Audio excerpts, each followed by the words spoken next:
He hadn't spoken a real word to another living soul in over 3 years.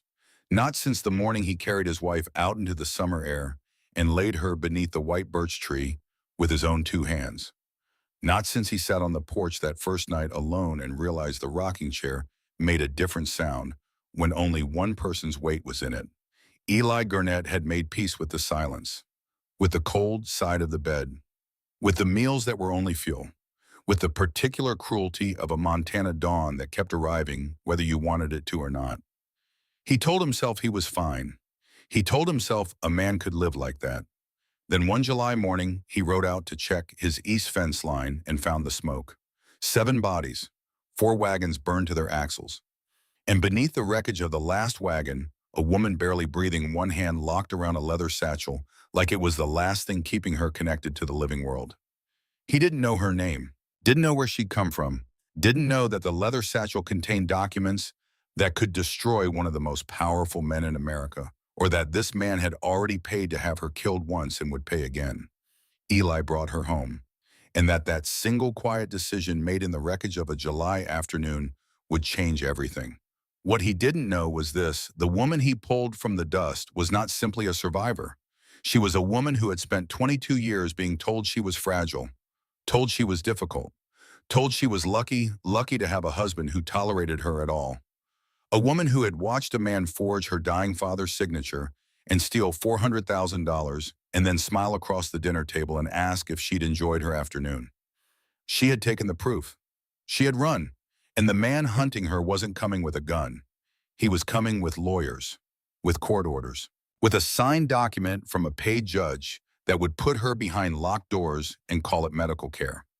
She had one chance, one road, and somewhere between a log cabin in Montana and a federal courthouse in Helena, 140 miles of open country mountain passes, and men who had been paid to make sure she never arrived, something neither of them expected began to happen.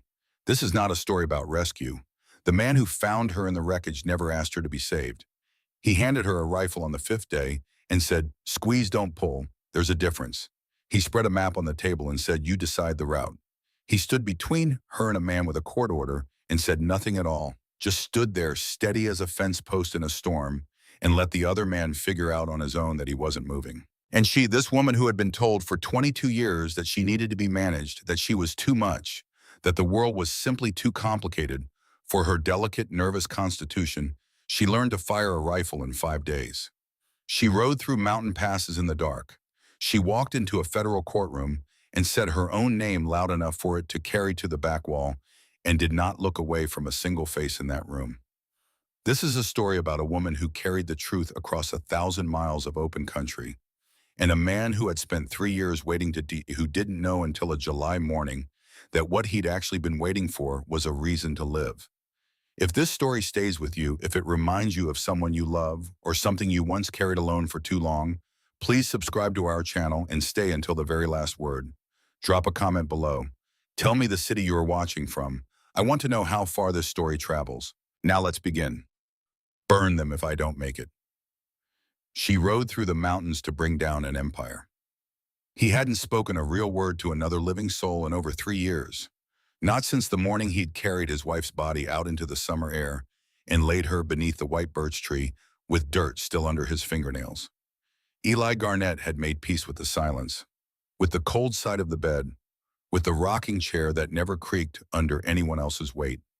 Then one July morning, he rode out to check his east fence line and found the smoke.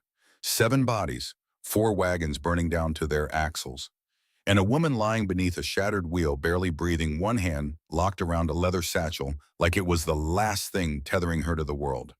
What she was carrying in that satchel would bring down one of the most powerful men in America, and the man hunting her wasn't coming with a gun. He was coming with a court order. If this story moves something in you, I hope you'll subscribe to our channel and stay until the very last word. Drop a comment below. Tell me the city you're watching from. I want to know how far this story has traveled. Now let's begin. The smoke came first. Eli Garnett saw it from the ridge, a dark column rising straight against the July sky. No wind to bend it, no weather to excuse it. Just smoke and open country, which meant only one thing out here. He pulled Molly to a stop and sat for a moment, one hand resting on his thigh, watching the column climb. The sun had been up 3 hours. The grass on either side of the eastern trail was the pale gold color it got in the third week of July when the moisture left the ground, and everything that had been green began to remember it was only temporary. Eli clicked his tongue. Molly moved forward, her ears flat. "Easy," he said. "Easy." The smell reached him long before the wagons did. Burnt canvas, scorched wood, something underneath it that he recognized from a cattle run gone wrong 8 years ago from a barn fire the winter before Clara died. A smell that settled into the back of your throat and didn't leave for days. He pulled his rifle from the scabbard and held it low. Not aimed, just present. The first body was face down at the trail's edge. A man, maybe 50, still wearing his hat. Shot in the back, which meant he'd been running. Eli didn't touch him. Moved past. The second was near the lead wagon. A woman with her arms thrown wide like she'd been reaching for something when it ended. The third was slumped against a smoldering wheel, a boy no older than 16 with his whole life canceled in a single afternoon. 4 wagons, all burning or burned, goods scattered across the dry ground like the contents of a general store, torn apart by something that had no use for any of it. Sacks of flour split open and turned gray by ash. A child's doll lying face down in the dust. Eli stopped counting the bodies at 7. He had buried his wife with his own hands. He had sat with grief long enough to recognize its different shapes. The quiet grief, the sharp grief, the grief that ambushes you at dawn when you reach for a coffee cup and find it already cold. But what he was looking at now was something else. This was deliberate, systematic. The kind of destruction that requires a specific kind of man to carry out, a man who doesn't go home afterward and feel anything at all. He moved through the wreckage, slowly checking each body the way you check fence posts after a hard winter. Not hoping to find something standing. Just doing the work because someone had to. That's when he heard it. A sound so faint it barely qualified as sound. A breath maybe. Half a breath. The kind of noise a body makes when it has almost given up but hasn't quite finished the argument. Eli froze. He turned his head. Behind the last wagon, tucked into the narrow space between a shattered rear wheel and a trunk that had been split open by an axe, something moved. Fabric. A hand. He set his rifle down on the ground deliberately, slowly, and dropped to one knee. A woman, curled on her side with her face pressed into the dirt, dark hair matted with blood above her left ear. Her dress was torn at the shoulder, the fabric finer than anything that belonged on a settler's wagon. One hand was pressed flat against her ribs. The other was locked around the strap of a leather satchel, her knuckles white, her grip absolute even in unconsciousness. "Ma'am," Eli kept his voice low and even. "Ma'am, can you hear me?" Her fingers moved. A thin, involuntary sound came from deep in her throat. Not a word, just pain, trying to find a shape. He slid one hand beneath her head, careful as he would have been with a newborn animal, and tilted her face toward him. The bruise along her jawline was dark as a thunderhead. Her lip was split, but her eyes, they moved behind closed lids. Rapid struggling, fighting towards something. "You're alive," Eli said, quiet as a man talking to himself. "Lord Almighty, you're alive." He worked quickly after that, checked her limbs for breaks, none he could find. The gash above her ear was deep, but not the kind of deep that ends things. Her breathing was shallow, and her pulse was a thin thread. But it was there, steady enough. Whoever had done this had either believed she was dead or had decided she wasn't worth the extra effort. He didn't know which one was worse. He lifted her. She weighed less than he expected, like something had already taken half of her before today. Her head tipped against his chest, and for one moment her hand opened the one holding the satchel, and it began to slip. Eli caught it with his elbow and pressed it back against her ribs without thinking. Molly snorted when he mounted with the woman across his lap, but the old bay didn't fight it. She knew the way home. She always had. The cabin sat 3 miles west, built low against a hillside where a stand of white birch trees threw afternoon shade across the porch. Eli had raised it board by board the summer Clara died, when working with his hands was the only thing that kept his mind from going somewhere he couldn't come back from. He laid the woman on the cot in the side room, lit the lamp, and tore a clean shirt into strips for bandaging. The gash on her head needed cleaning first. He worked carefully, pressing a wet cloth against the wound until the blood ran clear. She flinched once, her whole body going rigid, but didn't wake. He wrapped her head, bandaged her hands, the knuckles scraped raw as though she'd been crawling. pulled the wool blanket to her chin. Then he sat in the chair by the door and waited. Night came in slow the way it does in midsummer when the sun refuses to let go. Eli didn't sleep. He watched her breathe. Counted the rise and the fall of her chest the way you count fence posts on a long ride. Steady patient, not expecting any of them to be missing, but checking anyway. He had not sat this close to another person in 3 years. He didn't examine that. Just sat with it the way you sit with weather. She woke just before dawn. He heard the change in her breathing, first a small hitch, then a sharp intake, the kind of breath a body pulls when the mind remembers before the eyes are even open that there is something to be afraid of. He was on his feet before she opened her eyes. They opened wide, gray-green and full of a terror so immediate it was almost physical. She tried to sit up and gasped, one hand grabbing at her ribs. "Don't move." Eli kept his voice low, both hands visible at his sides. "You're hurt. You're safe. I'm not going to touch you." Her eyes swept the room. Log walls, one window, the lamp burning low, his rifle propped in the far corner. He watched her take inventory, watched her calculate. Where her voice came out cracked and dry. "My cabin, 3 miles west of the Bozeman Trail." "The wagons," her voice dropped. "The people. Gone, ma'am, all of them." Something behind her eyes collapsed, not tears, something deeper. The kind of break that happens too far down to make noise. She turned her face to the wall. Eli stood there for a moment, then stepped back toward the door. "There's water on the table when you're ready." "Ready. Broth on the stove. I'll be outside." He pulled the door halfway closed and walked out to the porch. The morning air hit him like a clean slap. He gripped the porch railing and breathed, and noticed only then that his hands were shaking. 3 years of silence, so absolute he could have drowned in it. 3 years of mornings that were only mornings of meals that were only fuel of a rocking chair, whose creak he knew so well it had stopped being a sound and become just part of the air. And now there was a stranger in his house, with blood in her hair and eyes that had seen the floor fall out from under the world.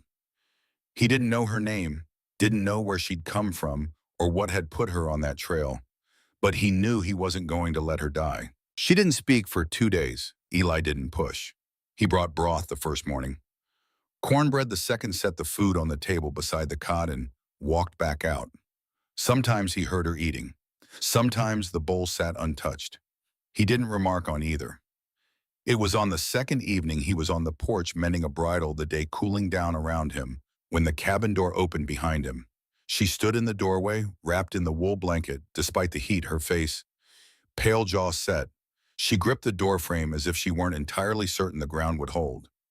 "I need to ask you something," she said. Her voice was stronger now, but careful. Every word placed precisely like a woman who had learned that words could be used against her.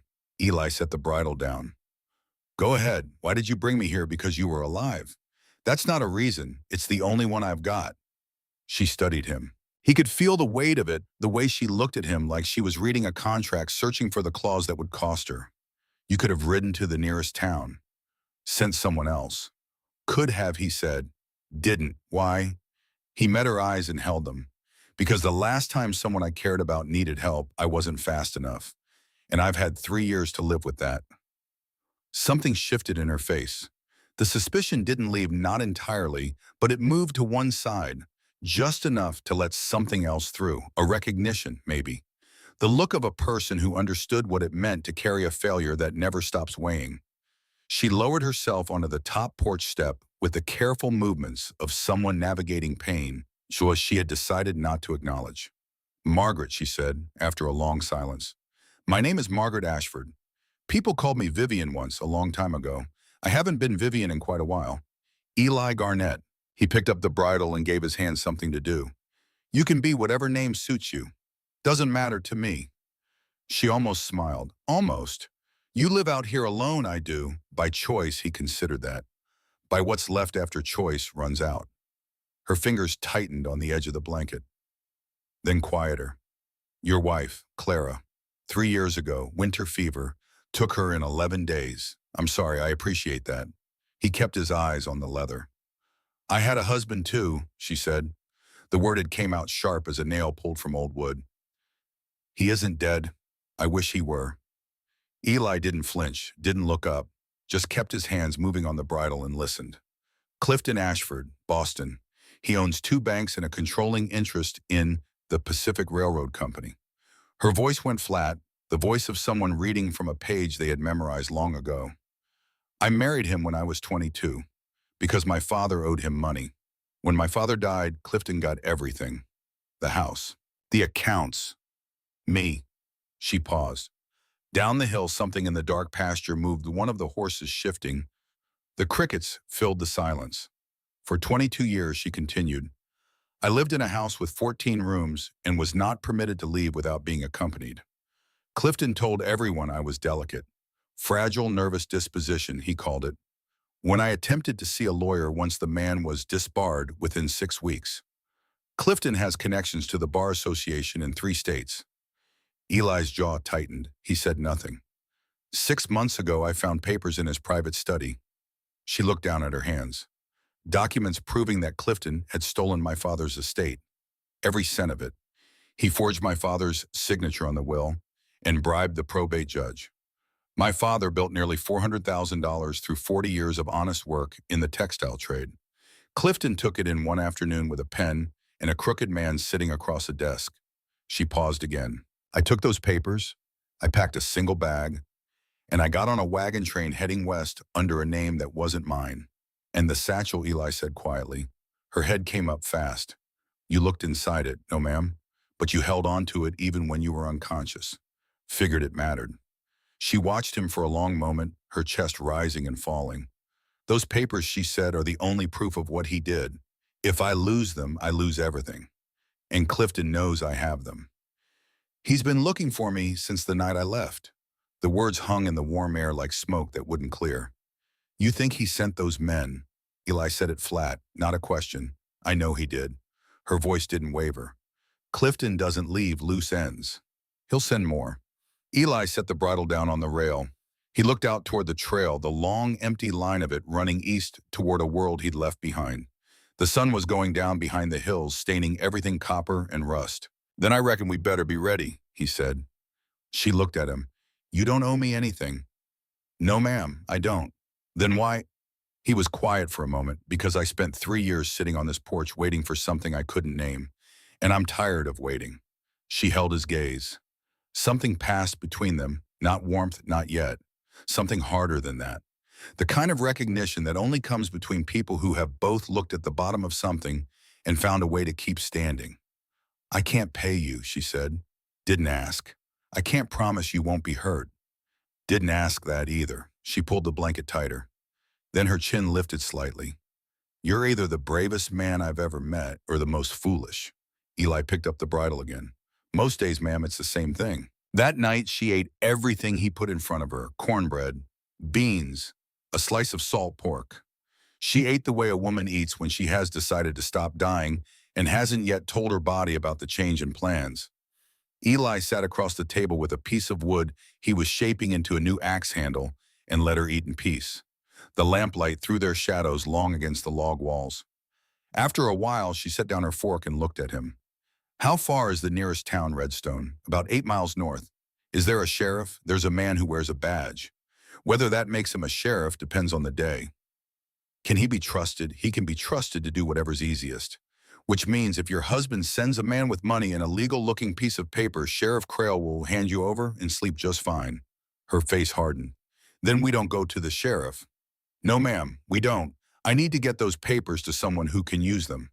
A federal court, a real judge. Nearest federal courthouse is in Helena, 140 miles northwest. Then I need to get to Helena. Not tonight, you don't. Eli set the wood down. You can barely stand. You've got a gash in your head and ribs that might be cracked. Helena isn't going anywhere, and neither are you until you can sit a horse without falling. She opened her mouth, closed it again. He watched the argument leave her not surrender, just the practical calculation of a woman who had spent 22 years learning which fights were worth having. How long week? Maybe 10 days. I might not have 10 days. Then we'll make do with what we get. She leaned back in her chair.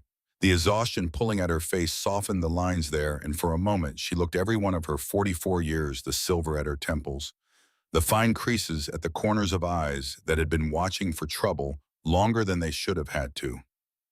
Mr. Garnett, Eli. She looked at him across the lamplight.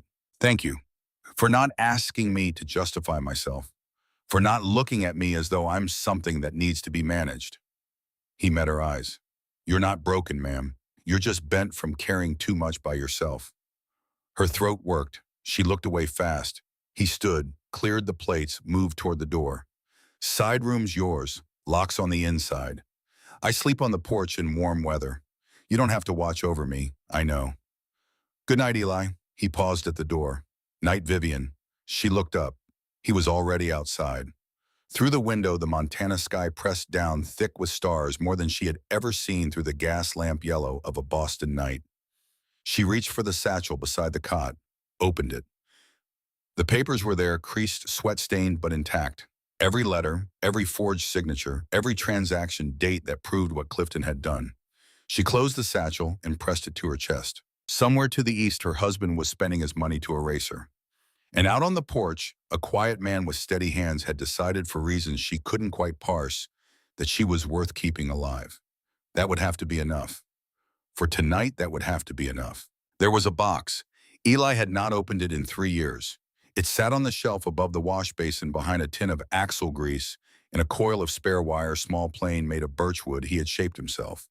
He had put it there the week after Clara died and had not touched it since. Not out of grief exactly, out of something more like respect, the sense that some things deserve to stay undisturbed. But on the third morning, with Vivian still sleeping in the side room and the early light just reaching the eastern window, Eli found himself standing in front of that shelf. He took the box down.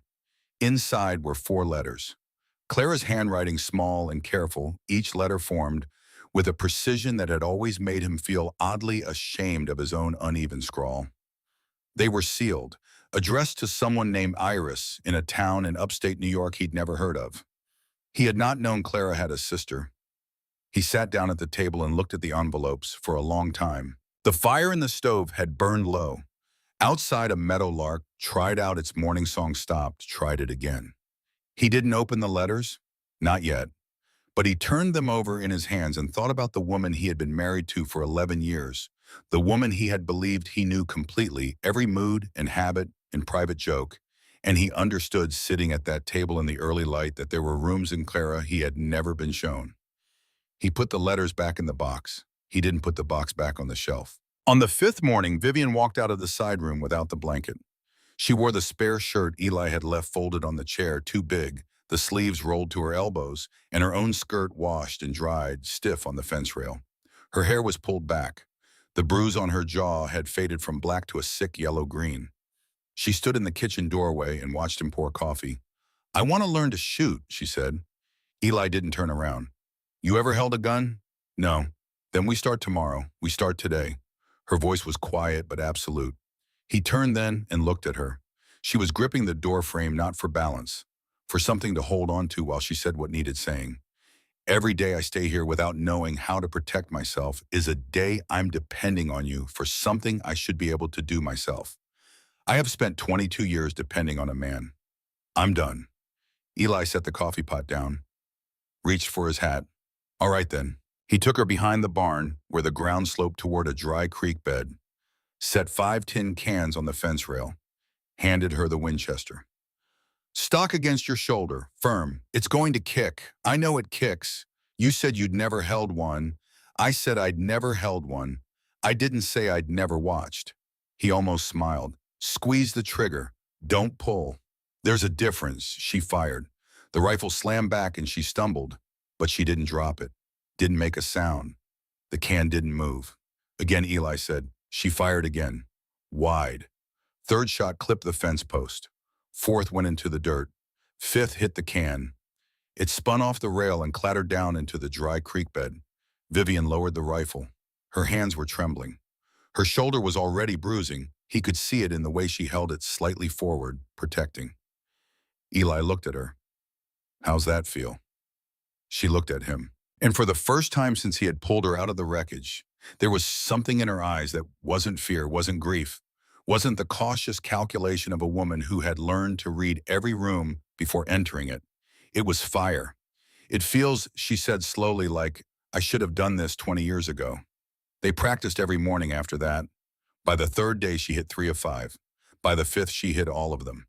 On the sixth morning, while she was reloading, fingers still stiff but moving faster, Eli said, "You're a quick study. I'm a desperate one. There's a difference." Sometimes he said, "There ain't." She looked at him over the rifle barrel. "You always this calm about everything. I save my worry for the things I can change. The rest I build a fence around and move on." She shook her head. "You can't build a fence around a man like Clifton." "No, ma'am, but I can make sure he bleeds if he tries to climb one." It was the afternoon of the sixth day when Eli found himself sitting at the table again with Clara's box open in front of him. He had made a decision. He unfolded the first letter. Not to violate something. Clara was gone, and there was no violation left in reading what she'd written. He unfolded it because the box had been sitting between him and something he needed to understand, and he had always been a man who preferred to see a thing clearly rather than walk around it in the dark. Clara's handwriting, careful as always. "Iris, I have been trying to write this letter for 3 years, and I'm going to try one more time. I am well. I am married to a good man, a genuinely good man, which I know is not something either of us expected to find from the place we came from. His name is Eli. He doesn't know about father. He doesn't know about what happened in Syracuse. I keep meaning to tell him, and then I don't. I tell myself it's because there's no point. The truth is I'm afraid. Afraid that if he knew where I came from, what I ran from, he would look at me differently. I know that probably isn't fair to him, but you know as well as I do what it means to carry the thing you ran from and wonder every day whether it will catch up." Eli set the letter down.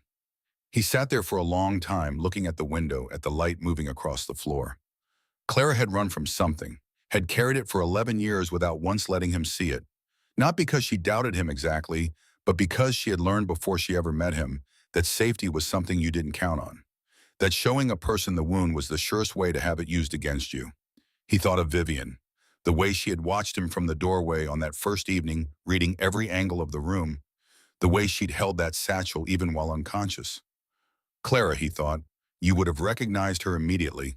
He folded the letter, put it back in the box. When Vivian came inside that evening, carrying the empty coffee cups from the porch, she found him sitting at the table with the box in front of him. She didn't ask, but she set the cups down and sat across from him, and after a moment she said quietly, "Was she happy?" Eli looked up. "Your wife Vivian said, in general. Was she?" He thought about it honestly. Most days. Some days she was somewhere I couldn't follow. I didn't always understand that at the time. Vivian was quiet for a moment. I think she said carefully, the bravest thing a person can do is let someone see the room they've been hiding, even after everything has told them not to. Eli looked at her across the table. She wasn't looking at him. She was looking at her hands. She wasn't talking about Clara. He understood that. He didn't say so. He just reached over and moved the box to the shelf, not the high shelf, not the one behind the axle grease, the low shelf beside the door, where things go when you're done keeping them away from yourself. On the seventh morning, Vivian asked to see a map. Eli spread one on the table, old creased coffee stained at one corner. She bent over it, tracing the routes with her fingertip, her lips moving faintly as she calculated. "Helena is here." She tapped the spot. "How long by horse 6 days if the weather holds? 8 if it doesn't. And the railroad nearest station is in Billings, 3 days southeast. But that's a major town. Telegraph office. Clifton will have men watching every station between here and the Mississippi." Her jaw tightened. "He'll have descriptions, reward posters. How much are you worth to him?" She met his eyes. "More than you'd believe. Those papers prove he forged my father's will. $400,000. He'll lose the banks, the railroad shares, his position on the Federal Banking Commission. He goes to prison." Eli let out a low breath. 8 people died on that trail, Vivian said, pressing her palm flat on the satchel between them because of what's in this bag. "I owe it to them to see this through." Eli folded the map slowly. "Then we need to know what's between here and Helena, which means going into town. Redstone. You said Stillwater's a speck on a bad map, ma'am. 30 buildings, a saloon, a church. If Roland Hatch is already watching Redstone, we've got bigger problems than a supply run." She didn't like it. He could see it in the careful stillness of her hands, but she nodded. "When tomorrow, early, in and out before the saloon crowd rolls in and..." "I'm coming with you, I know. She searched his face for the argument that didn't come. Why don't you tell me to wait? Because you spent 22 years being told what to do by a man who didn't think it worth asking your opinion. I'm not him, Vivian. I'm not ever going to be. Her breath caught. She looked away quickly, but not before he saw her eyes fill. Neither of them said anything for a while. The July heat pressed against the cabin walls like a living thing. Eli, she said finally. Ma'am, Ruth Clara, she was lucky to have you. He was quiet for a moment, his hands still on the map. No, he said. I was the lucky one. I just didn't understand that well enough until she was gone. They left before dawn. Eli rode Molly. Vivian rode the roan gelding he kept for hauling a steady animal with a wide back in a disposition that asked nothing of the rider except that they not panic. She rode stiff but straight, jaw set the satchel pressed flat against her ribs inside the borrowed shirt. She had tied her hair back and pulled the hat low. The bruise along her jaw had faded enough to be unremarkable in dim light. Neither of them spoke for the first hour. The trail was pale gray in the early dark, the hills on either side black shapes against the sky, just beginning to think about color. As the light came up, Eli watched her from the corner of his eye. She had the posture of a woman who had been told all her life to take up less space and was now piece by piece in the privacy of open country, remembering how much space she actually occupied. She wasn't comfortable on the horse, yet he could see that in the set of her shoulders. But she wasn't afraid of it either. That was something. Redstone appeared just after 7, a scatter of low buildings along both sides of the main road. The kind of town that existed not because anyone had planned it, but because the trail had to go through somewhere. A general store, a saloon that doubled as a post office on Fridays, a farrier, a church with a crooked steeple. Eli dismounted first. Stay close, he said quietly. If something feels wrong, walk out, don't run. Running draws eyes. I know how to be invisible, Vivian said. I practiced for 22 years. They went in together. The general store was dim and close-smelling, flour and leather and lamp oil. An older woman stood behind the counter, sorting nails into jars by size. She looked up when the bell above the door rang. Morning, Eli. Morning, Nell. Nell Pruitt was a woman in her late 60s who had buried 2 husbands, raised 4 children, without assistance from either of them, and run the Redstone General Store for 30 years, with the calm efficiency of someone who had long since decided the world would get on whether she approved of it or not. She looked past Eli to Vivian, and something quick moved behind her eyes. The particular alertness of a woman who recognized certain kinds of trouble on sight. You've got company. Passing through, Eli said. She needed help. Nell's gaze moved to Vivian's jaw, to the way she stood, arms slightly crossed, shoulders drawn in, a woman who had spent so long making herself small that the posture had become her default. The store owner's expression didn't change, but her voice when she spoke again was 3 degrees softer. I reckon she did. What do you need, 44 caliber? Flour, salt pork, coffee if you have it. Got all of it. Anything for the lady? Vivian hesitated. Then thread, and a bar of soap that doesn't smell like lye. Nell almost smiled. Had a shipment come through last month, French milled. Nobody wanted it. Too fancy for these parts. I'll take it. Nell moved through the store gathering things. Eli paid without bargaining. As she wrapped the bundle, Nell leaned forward and lowered her voice. Eli. Yeah. Man came through here 2 days ago. Nice coat, expensive boots with trail dust on them. The kind of dust you get when you're riding hard and you don't care what it costs. Asked at the saloon if anyone had seen a woman traveling alone. Dark hair, medium height.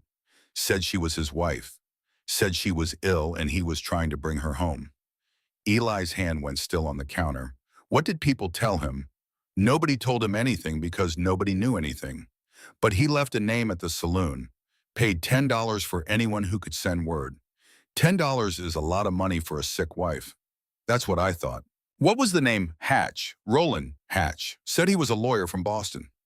Eli picked up the bundle. Much obliged, Nell. Nell looked at Vivian one more time. Her face was unreadable, but her voice wasn't. You take care of yourself, honey. Whatever your name is. Vivian's throat worked. Thank you, she said. It came out barely above a whisper. They were outside before Vivian spoke. Her voice was controlled. The fear was underneath it, like a wire pulled very tight, audible if you knew what to listen for. He's already here. Close. Not here yet. If he'd been in Redstone himself, she'd have said so. He's ahead of us or behind us by a couple of days. Either way, either way we know, and knowing is better than guessing. She stood with one hand pressed flat against Molly's flank, steadying herself without making it obvious she needed steadying. He's not alone, Eli. She said it quietly, looking at the street. Nell didn't say it, but a lawyer traveling alone across Montana in July to retrieve his client's wife. That's not how Clifton operates. Roland Hatch will have a doctor with him. Eli turned to look at her. Clifton had me examined 3 times when I tried to leave before. He knows exactly how to do this. Roland won't try to shoot me. He'll try to have me certified. He'll show up with a sign-in court order and a medical certificate, and the minute he does, there's nothing you can do. You can't shoot a man holding legal papers. Eli was quiet for a moment, loading the supplies onto Molly's saddle. Then, you're right, which means we don't fight that fight. We get to Helena before he can get that order in front of anyone who honor it. She looked at him. Is there another way? A faster way? He glanced toward the mountains visible on the northern horizon, the Bitterroot Range dark blue and indifferent in the morning light. There's a route through the Bitterroots, he said. Overland north then west. No telegraph stations, no sheriffs, no towns with saloons where men with money can buy information. Through the mountains. In July, the passes are clear. The streams are running. It's rough country, but it's not impossible. How long? 8 days, maybe 9. And if we go by the main road, 6 days. And Roland Hatch might be waiting at the other end with a piece of paper that puts you in a locked room for the rest of your life. She looked at the mountains. Then she looked at him. We go through the mountains, she said. They rode hard back to the cabin. Vivian dismounted before Molly had fully stopped and stumbled on landing, caught herself on the fence rail, refused to look embarrassed about it. He's going to find me. Her hands were pressed flat against the rail, her head down. No matter what we do, he has lawyers and judges and the kind of money that makes things legal that shouldn't be. And I have, she stopped. You have proof, Eli said. Proof doesn't matter if the men who decide what's true are already bought. Eli took the reins from her. He waited until she looked up. I've got 40 acres, 2 horses, a rifle, and I don't owe a single man on this earth anything. That makes me a particular kind of dangerous that your husband doesn't know how to calculate. What kind? A man with nothing to lose and something worth protecting. There is no more dangerous kind there is on this earth. She stared at him. Her breathing was ragged. Slowly it steadied. You barely know me, she said. I know enough. What do you know? He looked at her steadily. I know you walked out of a massacre with evidence pressed against your ribs. I know you didn't cry when I told you everyone on that trail was dead. I know you asked to learn to shoot before you asked for a mirror. That tells me who you are. Everything else is just details. Her lips pressed together hard. She turned away. But not before he saw it, the thing that had been frozen in her for a very long time, beginning slowly and painfully to move. That evening, they spread the map again. Eli traced the Bitterroot route, the northern approach, the pass, the valley on the western side that would bring them down toward Fort Benton and the telegraph office the Army kept there. What's here? Vivian tapped a point halfway through the route. Old cattle relay station, he said. Man named Walt Corrigan runs it in summer. Good man, keeps to himself. She studied the map. Her finger moved to Fort Benton. If we can get there, we can wire the federal marshal's office in Helena. Tell them what we have. Request an escort. That's the plan. And if Roland Hatch gets there first, he's watching the towns, the main roads, the rail stations. He isn't thinking about a woman who'd ride through mountain passes in July on a horse she barely knows. Because no woman in her right mind would do that. Eli met her eyes, which is exactly why it'll work. She sat back. For a long moment, she just looked at him across the lamplight, the silver in her hair, the hard line of her arm, the bruise almost gone, fading into something that had begun to resemble more and more plain determination. We leave day after tomorrow, Eli said. You need 1 more day to rest. I need 1 more day to pack. You can pack and rest. Her chin came up. She sounds like she was worth the trouble, Vivian said quietly. He blinked. Clara, she sounds like she was worth every bit of it. Every bit, he said. She looked at him for a moment longer. Then she folded the map carefully along its original creases, placed it on the table, and pushed back her chair. Good night, Eli. Night, Vivian. He listened to her boots cross the floor, heard the soft click of the side room door. Outside, the Montana sky was so thick with stars it looked crowded. Eli sat in the rocking chair with the rifle across his knees and stared at the dark line where the hills met the sky. Somewhere to the east, Roland Hatch was riding with a court order and a doctor. Somewhere further east, Clifton Ashford sat in a house built on stolen money and was certain the absolute unexamined certainty of a man who had never been truly refused anything that his wife would be returned to him like a misplaced object. They didn't know Vivian, not the one sitting in his cabin with a rifle she'd learned to fire and a spine she was day by day remembering how to use. And they sure as hell didn't know Eli Garnett. He rocked slowly, checked the rifle, listened to the dark. Tomorrow he would pack the saddlebags, oil the guns, check the canteens, and the day after that they would ride north into the Bitterroots, one toward a courthouse in a fight that had been 22 years in the making. For the first time in 3 years, Eli Garnett was not waiting because there was nothing better to do. He was waiting because there was something worth waiting for. They left before the sun cleared the hills. Eli rode ahead on Molly's saddlebags, packed tight rifle across his lap. Vivian followed on the roan, sitting straighter than she had a week ago. The satchel was pressed flat against her ribs beneath the borrowed shirt she had sewn it there. He realized with the thread she'd bought from Nell Pruitt, a hidden pocket flush against her skin. The most practical thing he had seen anyone do in years. Neither of them looked back at the cabin. The trail moved north through low hills and dry grass, the mountains rising dark against the morning sky ahead.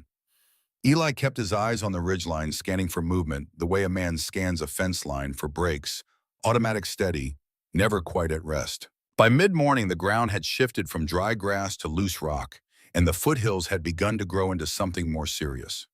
The trail narrowed, the air thinned slightly.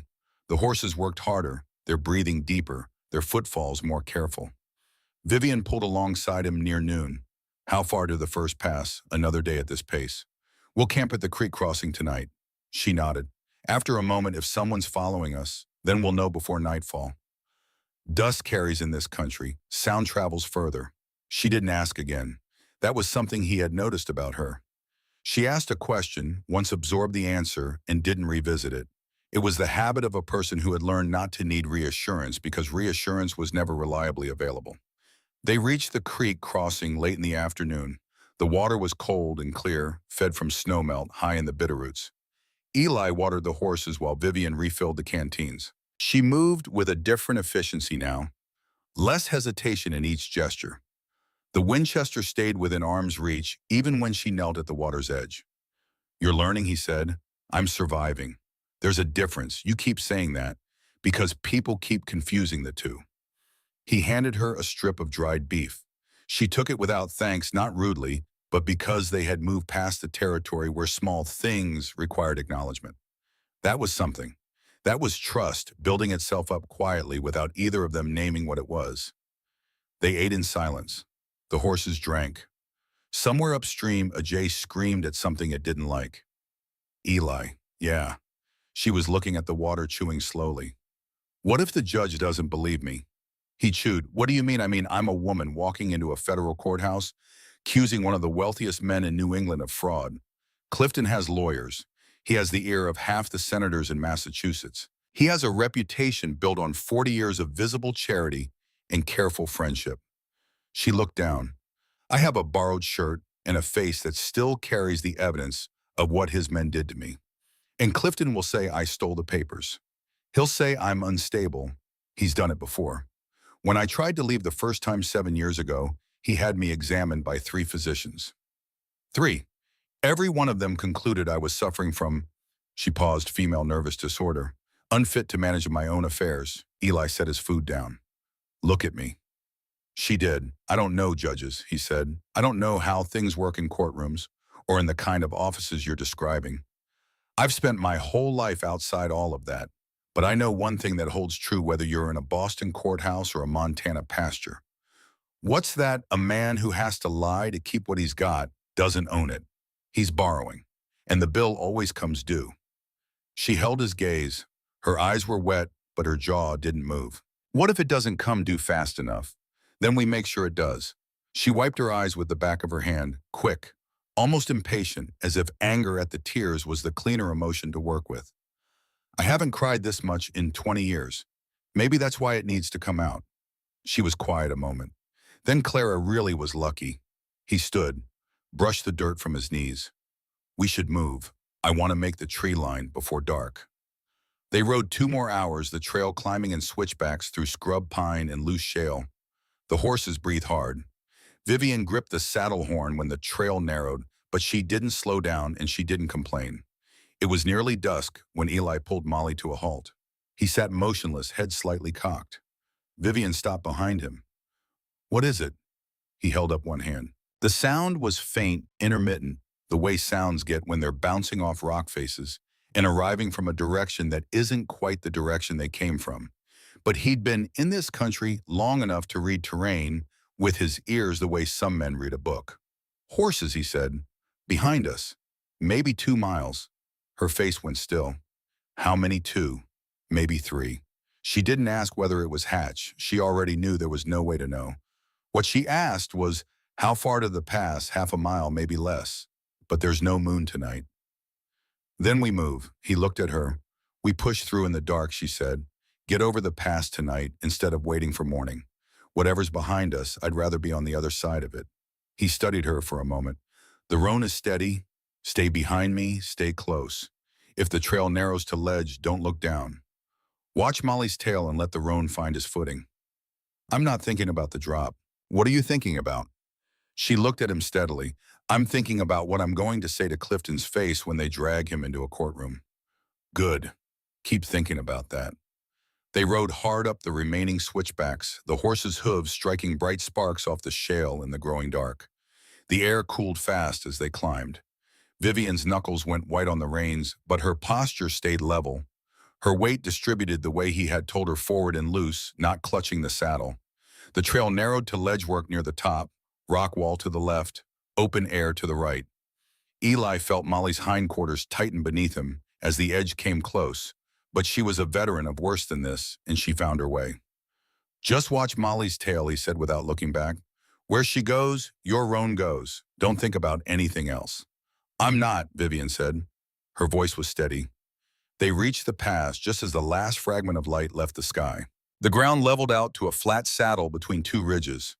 Eli dismounted and pressed his hand against Molly's chest. Her heart was hammering. The roan was worse sides, heaving legs trembling faintly. He checked the animal's legs, found nothing damaged. We stop here, he said. Horses can't go further tonight. But if they're behind us, 1 man with a rifle can hold this pass against 20. I'll watch, you rest. I'm not gonna sleep while you, Vivian. He turned to face her. His voice was firm, not commanding, not angry, just completely certain. I need you sharp tomorrow. You're no good to those papers if you're running on no sleep with shaking hands. Rest. That's not a request. She stared at him. Then she pulled the blanket from her saddlebag, spread it on the flat ground between the ridges, and lay down with the satchel beneath her head. If you hear anything, she said, I'll know before they're close enough to matter. She closed her eyes. Didn't sleep, not really. But she let her body go still. Her mind kept turning Clifton's face, the papers, the courtroom she had never seen, the judge she was trusting to be honest in a world that had shown her very little honesty, and Eli standing at the edge of the pass in the dark, rifle in hand, guarding a woman he had known for 12 days because something in him had decided she was worth the trouble. She pressed her face against the satchel and breathed. 2 hours later, his hand on her shoulder. Time to move. Did you hear them? No, that's what worries me. She understood immediately. If the riders had stopped moving, they were waiting. If they were waiting, they knew which direction their quarry had gone, which meant someone had told them, someone in Redstone or someone further back on the trail. They mounted without speaking and rode down the western slope in the dark. The horses picked their way like cautious men feeling for ice on a morning floor. Eli set the pace slow, deliberate, no light, no sound. Vivian let the roan find his own footing the way he had told her, and the animal was good to his word. Dawn found them in a wide valley below the bitterroots, the mountains behind them, the land opening in long yellow rolls of grass and late summer wildflower. They should have felt the release of it. They didn't. They spotted the relay station just before noon the next day. A cluster of 4 buildings near a creek bend, a small corral, a thread of cook smoke from a stone chimney. Horses in the corral, 3 of them, none showing the hard-ridden look of animals covering ground in a hurry. "What is this?" Vivian asked. "Old cattle way station. Man named Walt Corrigan keeps it in summer for the fall drives. Should be quiet this time of year." "Should be." He looked at her. She read the implicit question without him having to ask it and shook her head. "I go with you." He didn't argue. They rode in together. An old man sat on the porch steps of the main building, working at a stick with a small knife. He had the weathered, patient look of a man who had been in one place long enough to stop being surprised by what came down the trail. He looked up at them through eyes so deep in wrinkled skin they were nearly invisible, and said, "Help you folks." "Need to water the horses," Eli said. "Buy some grain if you have it." "Got grain. Got coffee too if you want it." They dismounted. Walt, who introduced himself as Walter Corrigan and shook hands without ceremony, led the horses to the trough, himself speaking quietly to each animal as he did. Vivian stayed close to Eli. One hand rested near the pistol at her hip. Inside, Walt poured coffee into tin cups that looked older than the building. Vivian wrapped both hands around hers and drank. The warmth hit her empty stomach like a benediction. "You heading to Fort Benton?" Walt asked. Eli's eyes sharpened. "What makes you think that?" Walt shrugged. "Only reason folks come through this valley in July that aren't running cattle." He looked at Vivian. "Or running from something." "Just passing through," Eli said. "Sure," Walt said. "Just passing through." He sipped his coffee. "Fellow came through yesterday. Nice horse, expensive boots, eyes like a man who's been told he can do whatever he needs to get what he wants. Asked me if I'd seen a man and woman riding together." Vivian's cup stopped moving. "What did you tell him?" Eli asked. "Told him I hadn't seen anybody in a week," which was true until about 5 minutes ago. "Why'd you lie for us?" Walt set his cup down on the scarred table and looked at Eli in the direct way of a man who has nothing left to prove to anyone. "I didn't lie for you. I lied because of him. A man rides into my station asking about a woman with that look on his face. The look that says he's come to collect property he believes belongs to him. I don't help that man. Never have. Never will." Vivian set her cup down. Her hands were steady now. "Did he say which way he was heading? South toward the Billings Road. Figured if you were running, you'd head for the railroad." Walt looked at Eli. "But you're not heading for the railroad." "No." Walt picked up his whittling stick, again turned it in his fingers. "Fort Benton is 2 days northwest from here. There's a shorter route through Palisade Canyon, cuts a full day off the journey. Rough trail, but good horses like yours can manage it." Eli studied him. "Why are you helping us?" Walt was quiet for a moment, his knife moving slowly against the wood, peeling off a thin curl of it. "I had a daughter," he said. "Married a man from Billings. Good family, everyone said. Successful. She wrote me letters for 2 years telling me how fine everything was. Then the letters stopped." He paused. "When I went looking for her, she was in a facility outside of Denver. Her husband had committed her. Said she was unstable. Said she was making accusations she couldn't support." He looked up. "She wasn't unstable. She was married to a man who didn't want a wife. He wanted a possession that didn't talk back. I got her out. Took me 8 months and every dollar I had. She lives in Laramie now. She's all right." He looked at Vivian. "So when a woman comes through my station with that look in her eyes, the look my Eleanor had, I don't ask questions. I just do what I can." Vivian's throat worked. She couldn't speak. She reached across the table and placed her hand over the old man's gnarled knuckles. He patted it once rough and gentle in equal measure. Then he looked up. "There's something else." He rose stiffly and moved to a shelf near the back wall where he took down a small wooden box. He set it on the table in front of Vivian. "Been holding this for 15 years. Vivian stared at it. "Open it." She lifted the lid. Inside was an envelope fattened with age, the paper the color of old cream. Her name was written on the outside in a handwriting she had not seen in 16 years. Her father's handwriting. The room went very quiet. How she looked at Walt. "Man came through here heading west back in the summer of '71, Walt said. "Well-dressed man, polite. He said he was a textile merchant from Boston going west on business. Said he was worried about his daughter. Said if she ever came through and he thought she might someday, I should give her this." Adrian Ashford had known. 16 years ago, her father had ridden through this valley on his way somewhere she didn't know about and had left a letter for a daughter he feared might someday be running for her life. He had known and he had prepared, and he had never told her. "Walt," she said. Her voice was not entirely steady. "He said your name." Walt nodded. "Said you'd know who to look for in Helena. Said there was a judge there, a federal judge, who he trusted. Said this man was the one person in that territory who couldn't be bought." Vivian's hands were trembling. She opened the envelope. The letter inside was 3 pages written on both sides of each page in her father's careful, tight hand. She didn't read it aloud. She didn't need to. She read it in silence, and Eli watched her face change as she did not, crumbling, nothing so dramatic as that. Just a slow reorganization of something that had been arranged for a long time around a certain assumption, now shifting to accommodate a different truth. Her father had not been oblivious. He had not been simply defeated. He had been buying time and laying groundwork and hoping the way a man hopes when hope is the only tool he has left, that someday the evidence would reach the right place. The letter ended with a name: Judge Harrington Wallace, Helena, Montana, Federal District Court. And underneath, he knew your grandfather, Vivian. He knew what an honest man looked like before he stopped being able to find many of them. Trust him if you can reach him. He has been waiting for someone to give him a reason to act. Vivian set the letter down on the table. She pressed both palms flat on the rough wood and looked at nothing for a long moment. Then she folded the letter carefully, placed it back in the envelope, and set the envelope inside the satchel alongside the papers. "Walt," she said. Her voice was completely steady. "Thank you." "Don't thank me," he said. "Just get where you're going, Palisade Canyon." Eli said, rising. "Left fork at the split boulder." "Left fork. And tell your horses to watch their step on the west descent. It's steeper than it looks." They left within the hour. The canyon trail was narrow, the walls rising on either side in bands of gray and rust-red sandstone that trapped the heat and threw it back at them. But it was empty, no sound except their horses' footfalls and the thin cry of a hawk working the thermals above the rim. Vivian rode for a long time without speaking. The letter was in the satchel against her ribs. Eli didn't push. He had learned that she processed things internally in her own sequence, and that what came out when she did speak was already distilled, not raw emotion, but something that had passed through a process he didn't fully understand and come out on the other side as decision. "Eli," she said finally.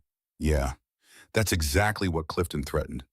She said it quietly, looking at the canyon walls. "If I failed, if those papers didn't reach anyone who could act on them.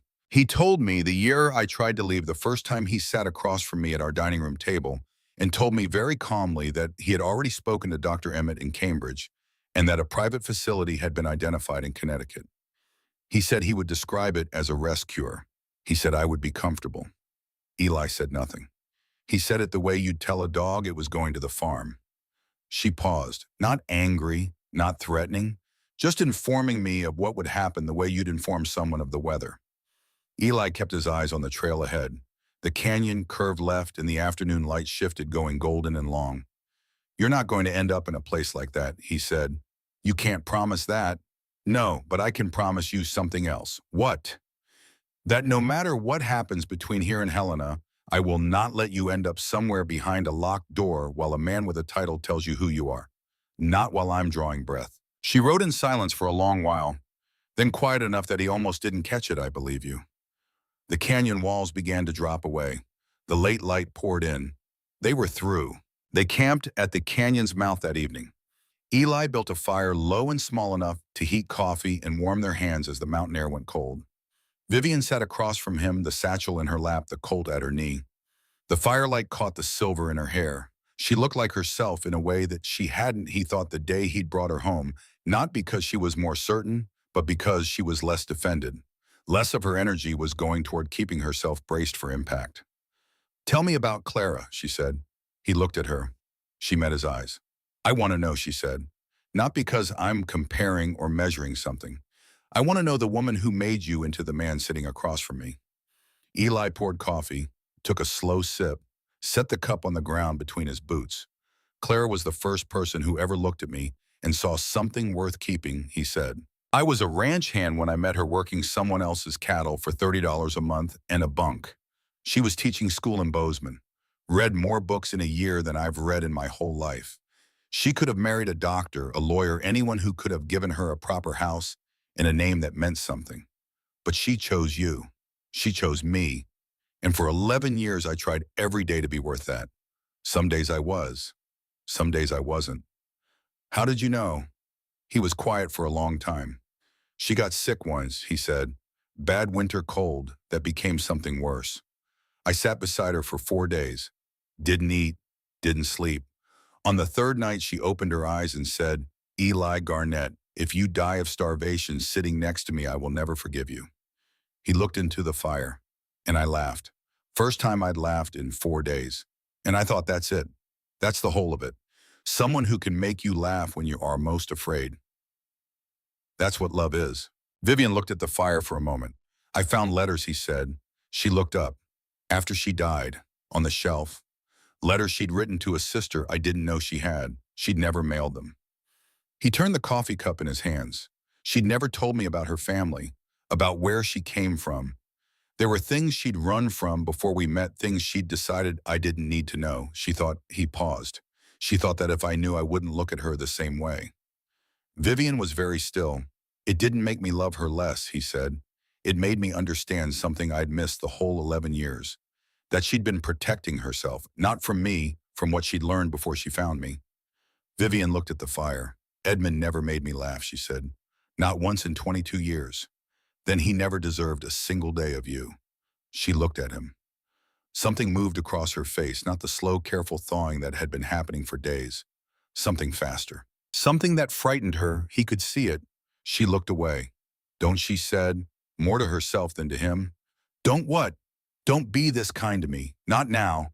Not when I need everything I have left to walk into that courthouse without flinching. She turned back, her eyes direct and steady, even as they were bright with the effort of holding something back. If I let myself feel what I'm starting to feel, I lose the edge I need. And I need the edge. He set his cup down, looked at her across the low fire. Being cared for doesn't make you soft, Vivian. It makes you dangerous. The most dangerous thing on this earth isn't a man with a gun. It's a woman who knows she's worth something. She pressed her palm over her mouth and turned away. He didn't reach for her, didn't move. Just let her have the moment, because some things need space more than they need contact.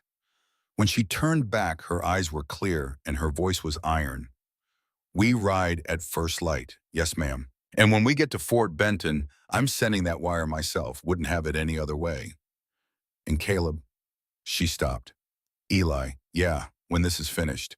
When Clifton is facing a judge and those papers are in evidence, and all of this is done. She held his gaze across the fire. I'm going to tell you something I have never said to any man. What's that I chose you? She said it simply, without decoration. Not because I needed saving, not because you were convenient, because you were the first man who looked at me and saw a person. Not a possession, not a problem to be managed. A person. His jaw tightened. He swallowed. I'll be here to listen, he said. When you're ready.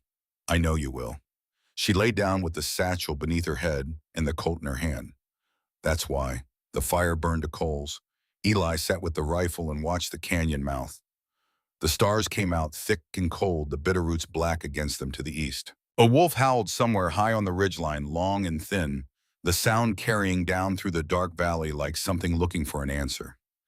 He thought about Clara, about the letters on the shelf, about the room she had kept closed for 11 years. He thought about Vivian and the way she had said, I believe you, quietly, like a woman saying something that cost her to say out loud. He checked the rifle. Loaded. Safety off. Fort Benton was a day and a half away, maybe less if they pushed.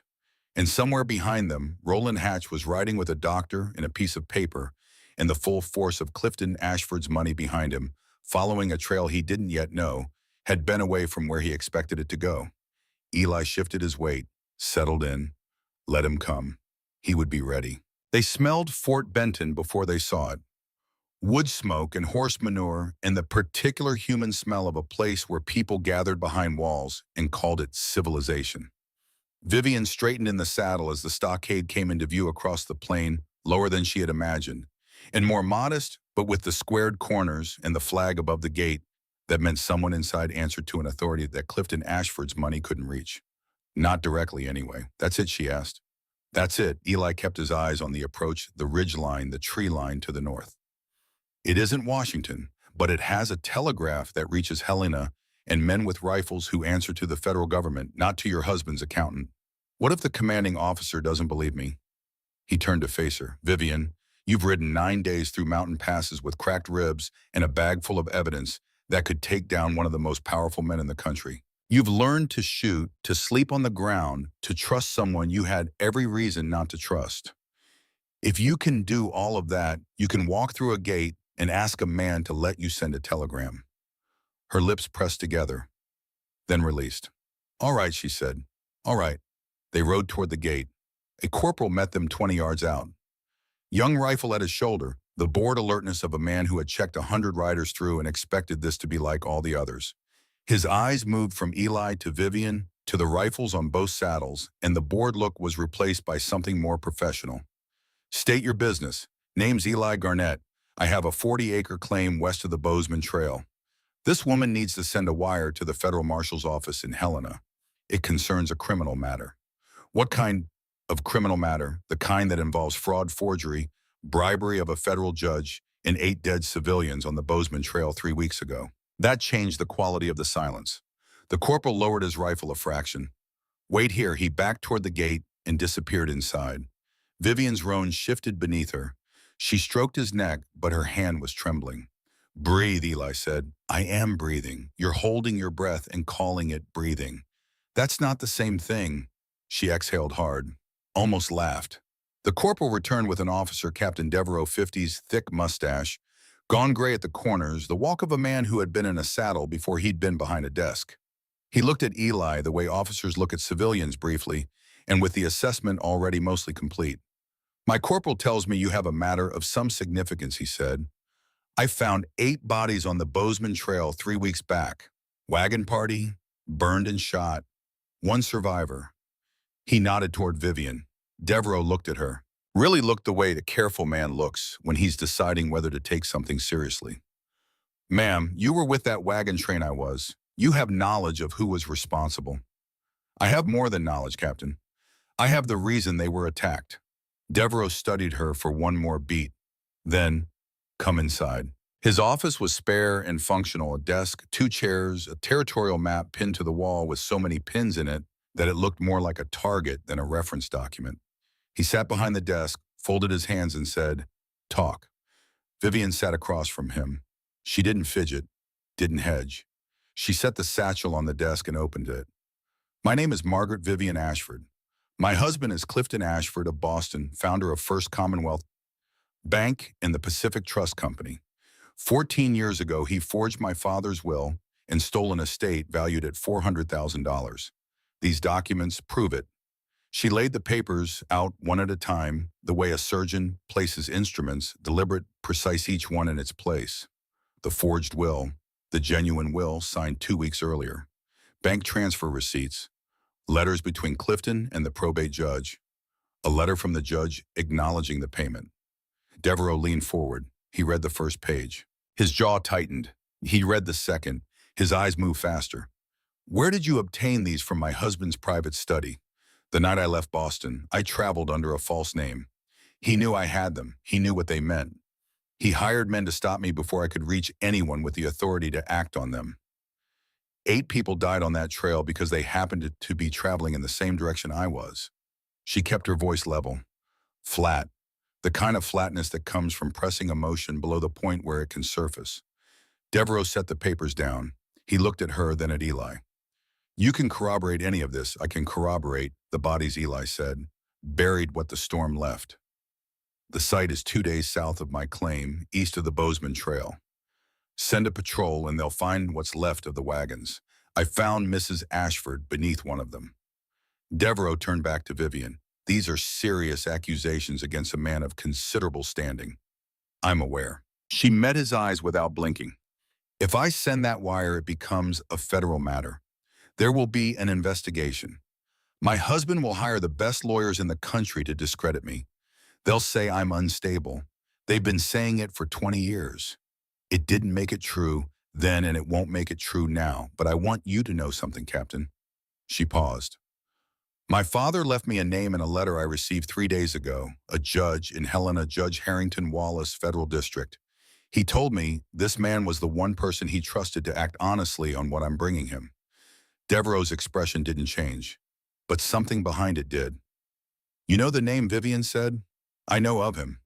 Devereaux stood slowly. He moved to the window, looked out at the parade ground. Judge Wallace has been federal district for 11 years. He has a reputation for being, he paused, resistant to certain kinds of influence. My father thought so too. Devereaux was quiet for a moment. Then he turned. Mrs. Ashford, once that wire goes out, there is no taking it back. Your husband will know where you are. He will know that the matter has gone federal. Whatever he has in motion, Captain. She placed both hands flat on the desk. I watched 8 people die because of what's in this satchel. I rode 9 days through mountain passes on a borrowed horse with cracked ribs and a rifle I learned to use 5 days before the journey started. I am more certain about this than I have been about anything in my entire life. Devereaux looked at her for a long time. Then he turned toward the door. Corporal, bring me a telegraph form. Vivian's hands shook as she wrote the message. Not from fear, from 22 years of compressed pressure, finding at last an outlet. She wrote Clifton's full name, the charges, the location of the evidence, the request for a federal marshal escort to Helena, the name Judge Harrington Wallace specifically requested. She signed it Margaret Vivian Ashford. Her hand didn't shake on the signature. They waited in the outer office. Vivian sat rigid, staring at the wall. Eli stood by the window. He hadn't spoken since they'd entered. The fort hadn't needed to. His presence alone was sufficient. Solid, the kind of stillness that doesn't require words to communicate itself. Captain Devereaux returned after 20 minutes. Man at the gate, he said. Just arrived. He has papers. Vivian went still. Eli moved to the window. He looked out at the gate. Roland Hatch was exactly as he had imagined him. The expensive coat, the road-worn boots, the careful posture of a man who had been paid enough to make this a professional exercise rather than a personal one. He was speaking to the gate corporal. Beside him, a smaller man in a dark coat, the kind of physician would wear. He has a doctor, Vivian said. She had moved to the window beside him, close enough that he could feel the tension in her without touching her. He has papers, Devereaux said again, purporting to authorize the return of one Margaret Vivian Ashford for medical treatment. He looked at Vivian. This is what you described.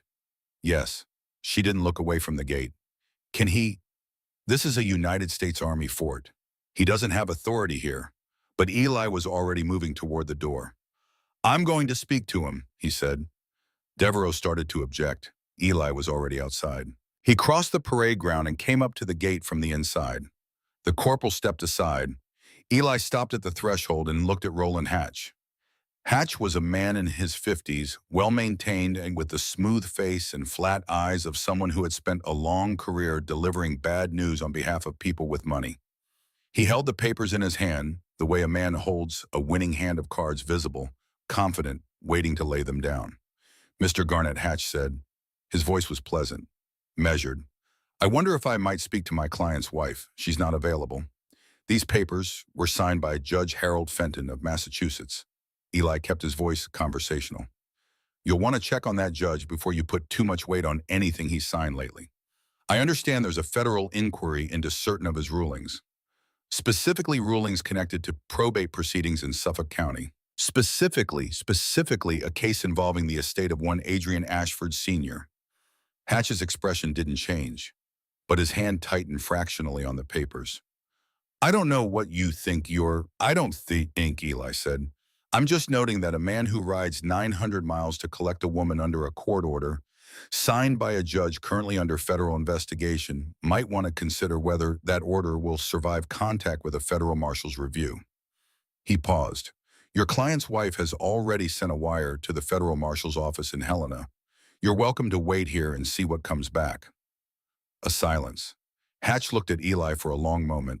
Then he looked at the corporal, who was watching this exchange with the alert stillness of a young man who understood he was watching something that would be worth remembering. Hatch folded the papers and put them inside his coat. I'll be at the boarding house in Redstone, he said. My client will hear of this obstruction. Tell him, Eli said. He turned and walked back across the parade ground without looking behind him. His heart was hammering against his ribs. He had made a bet on incomplete information. He wasn't certain Judge Fenton was under investigation. He had inferred it from what Vivian had told him about the man and from the kind of bet that in certain situations you make because the alternative is worse. It had held. Devereaux was in the doorway of his office when Eli came back through. "How did you know about the investigation?" "I didn't," Eli said. "I made a reasonable inference." Devereaux looked at him for a moment. Then the reply came. Vivian was standing in the office, the telegraph form in her hand. Eli stepped inside and closed the door.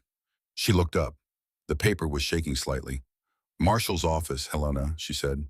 Her voice was barely above a whisper. "Marshal Samuel Crane, Western District of Montana. He's dispatching 2 deputy marshals. They'll be here in 3 days. They're bringing an order for the arrest of Clifton Ashford on charges of fraud forgery, bribery of a federal officer, and conspiracy in the deaths of 8 civilians on the Bozeman Trail." She stopped. "And Judge Wallace has personally requested that the evidence be presented before the grand jury in Helena. He says," she looked at the form, "he says he knew Adrian Ashford. He says he has been waiting for this case." She set the paper down. She pressed one hand to her mouth, the other to her chest, then to the bench beside her as if she needed to verify the world was still solid beneath her. Eli put his hand on her shoulder. She reached up and took it. Her fingers found his and held on, not gently, hard. The grip of a woman who had been drowning for 22 years and had just for the first time felt the bottom. "It's real," she said. "It's real. Yes, ma'am." She turned to him. Tears ran freely down her face, but she was smiling. Not the careful, rationed half-smiles he had seen before. A real one, the kind that hurts because the muscles have forgotten how. "I did it," she laughed short and disbelieving. "We did it. You did it," he said. "I just pointed the way. You did more than that. Maybe. But when that judge asks who brought the evidence, the name on the record is going to be Margaret Vivian Ashford, not mine." She wiped her eyes with the back of her hand, laughing still, that surprised, helpless laugh of a person who hasn't been allowed joy in so long that it arrives as a kind of shock. "You are the most stubborn man I have ever met," she said. "Second most," he said. "First was your father. And he built $400,000 from a single loom," she laughed again. Fuller this time. It carried across the quiet office and out through the window, and somewhere across the parade ground, the corporal at the gate turned his head toward the sound. That evening, Captain Devereaux offered them quarters in the officers' barracks. Vivian took a room. Eli took the one across the narrow hall. He was sitting on the edge of the cot, pulling off his boots, when a knock came at the door.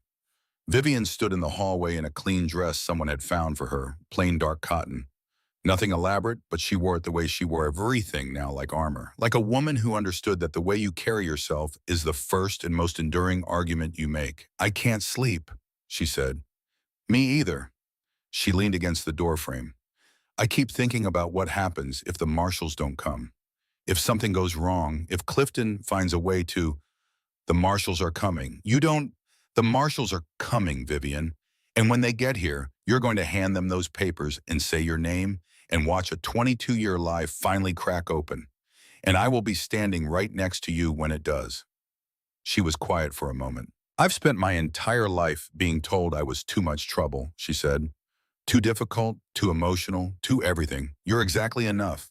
You mean that I don't say things I don't mean." A long silence. The fort's sounds moved around them. Boots on gravel somewhere below, a horse in the stable, the distant creak of a lantern on a hook. "Good night, Eli." He paused. "Night, Vivian." She went back to her room. He heard the door close, the footsteps crossing to the cot, the creak of the frame as she lay down. He sat on his own cot and looked at the wall.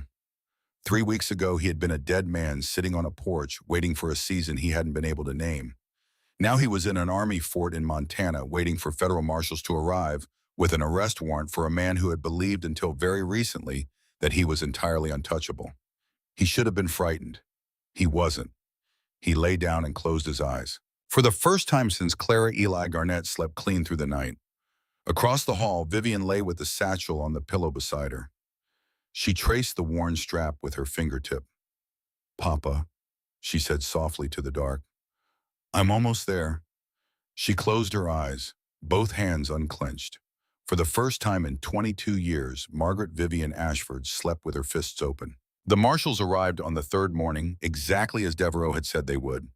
Two men on government horses, hard-ridden from Helena badges, catching the early light as they came through the gate. They dismounted and spoke with Devereaux for 20 minutes before anyone sent for Vivian. She was already dressed, already had the satchel in hand, already had her hair back and her jaw set. "They're here," Eli said from the doorway. "I heard the horses." She looked at him. "Am I ready for this?" He looked back at her. The bruise was fully gone now. Her eyes were clear. She was wearing the borrowed dress and boots that had walked through mountain passes, and she stood with the posture of a woman who had been knocked down 100 times and had decided with great deliberateness to stop falling. "You've been ready for 22 years, he said. "You just didn't have the road." She nodded once.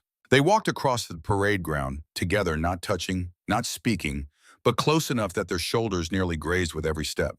Marshal Samuel Crane was a thick-necked man in his 50s, gray at the temples, with hands that had worked before they'd been behind a badge.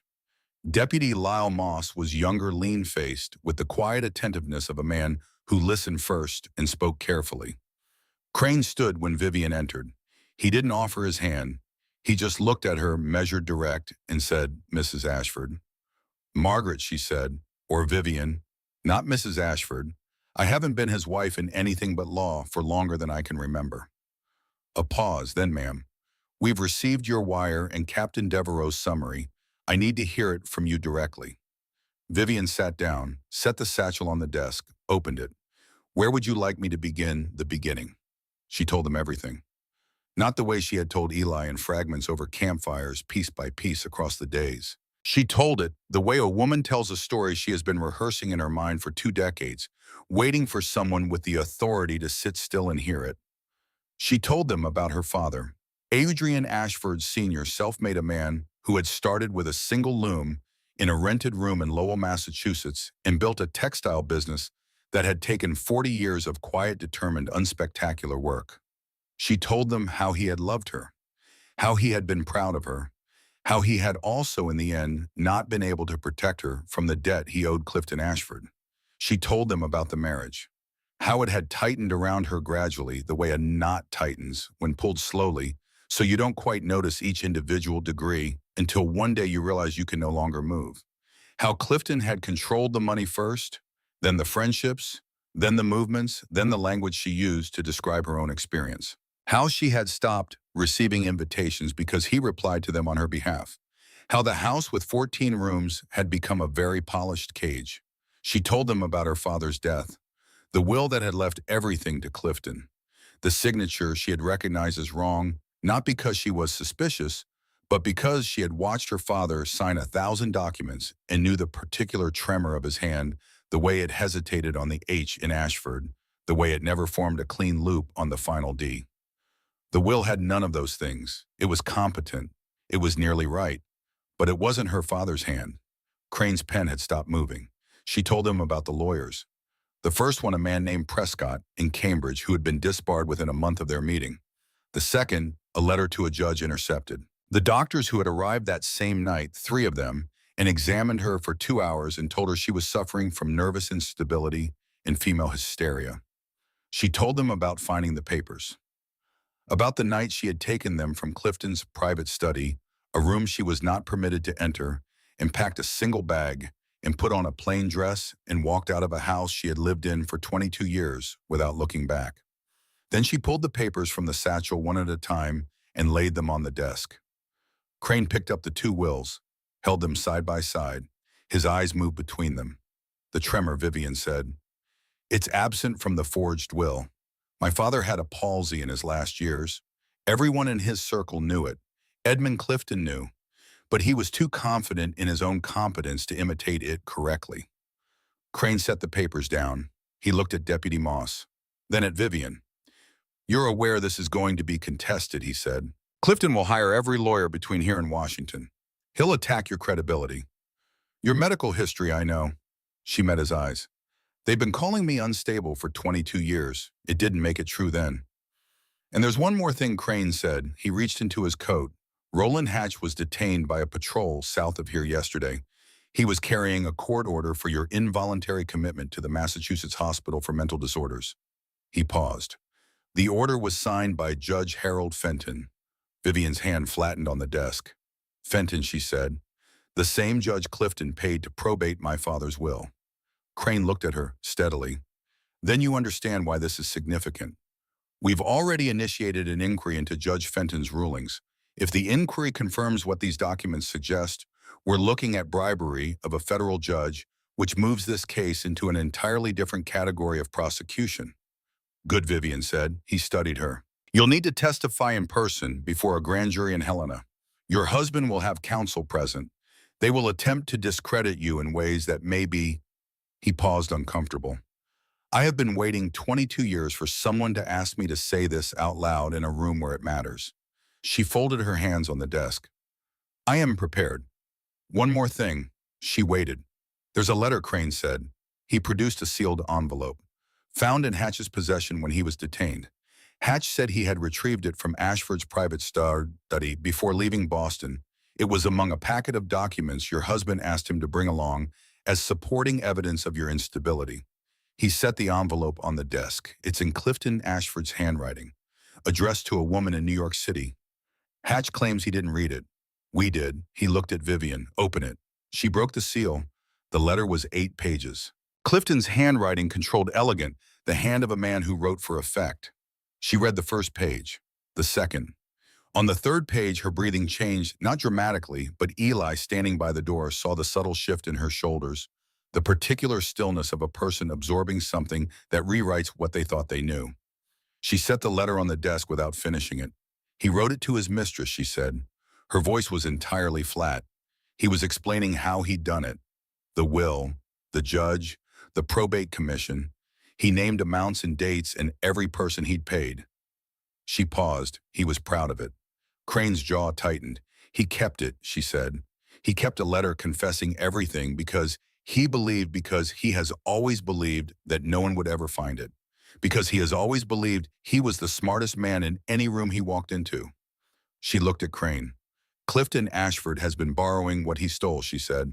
And the bill has come due. Deputy Moss take custody of all documents, Crane said. Full inventory. Double sealed. They travel with us to Helena. Yes, sir. Vivian watched Moss gather the papers, each one lifted from the desk and into official custody. The forged will, the bank transfers, the letters to the judge, the self-incriminating letters sealed in its own envelope. She pressed her palms to the wood where they had been. Then she stood. The ride to Helena took 4 days. They traveled on the main road now, 2 marshals, 2 deputies, and Captain Devereaux's corporal assigned as additional escort. Vivian rode in the middle of the column. The satchel hung empty from her saddle, tied there like a flag of something completed. The papers were in a locked strong box on Deputy Moss's horse. She should have felt lighter. Instead, she felt exposed like a creature that had lived so long in armor that the absence of it was its own kind of vulnerability. On the second night, she and Eli sat apart from the marshals, sharing coffee by a low fire. The escorts talked in low voices 20 yards away. What are you thinking about? Eli asked. She looked at the fire. I'm thinking about what comes after. The trial, the testimony. Clifton's lawyers are going to try to make me doubt myself. Your father's handwriting and a stack of documents that carries weight. In Boston, it wouldn't be enough. She paused. This isn't Boston. No, ma'am, it isn't. She looked at him across the fire. Eli, when we get to Helena, are you staying? Where else would I go home? The cabin? Your life.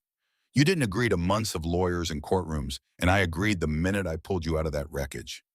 He set his cup down.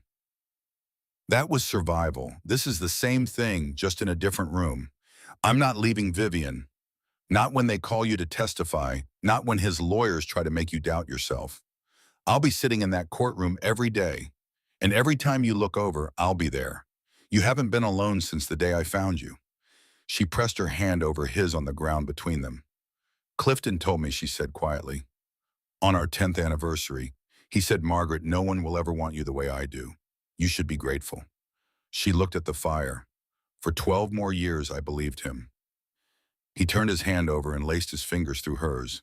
He was right about one thing, Eli said. What nobody will ever want you the way he did, because the way he wanted you was a cage, and you are not a cage kind of woman. You never were. She held his hand, didn't let go. The fire burned between them and the night pressed in around it, and somewhere above the tree line the stars were thick and indifferent and beautiful. They reached Helena on the fourth afternoon. Brick buildings, paved streets, a federal courthouse with stone columns, and a clock tower that struck the quarter hour. People moved through the streets with the particular urgency of a territorial capital trying to prove it deserved the word permanent. Crane took them directly to the federal marshal's office. The papers were logged, cataloged, placed in a government vault. Vivian signed her name on 11 separate documents. Each signature steady, each one a nail. The grand jury was convened 9 days later. Vivian testified for 5.5 hours. She told them about the marriage, the control, the doctors, the isolation. She told them about her father, his work, his pride, the tremor in his hand.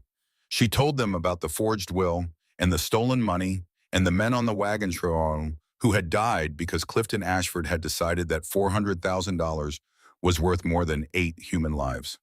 Clifton's lawyers, 3 of them arrived from Boston, expensive and composed, objected 14 times. The judge overruled 13. On the 14th objection, the lead attorney stood and addressed the jury directly. This woman, he said, is by the sworn testimony of 3 licensed physicians mentally unfit to Vivian. Cut him off. I am standing in a federal courtroom. Her voice carried to the back wall without effort, the voice of a woman who had spent a long time finding it. I rode over 1,000 miles to be here. I survived an attack that killed 8 people. I taught myself to fire a rifle, to sleep on the ground, and to trust a person I had every reason not to trust.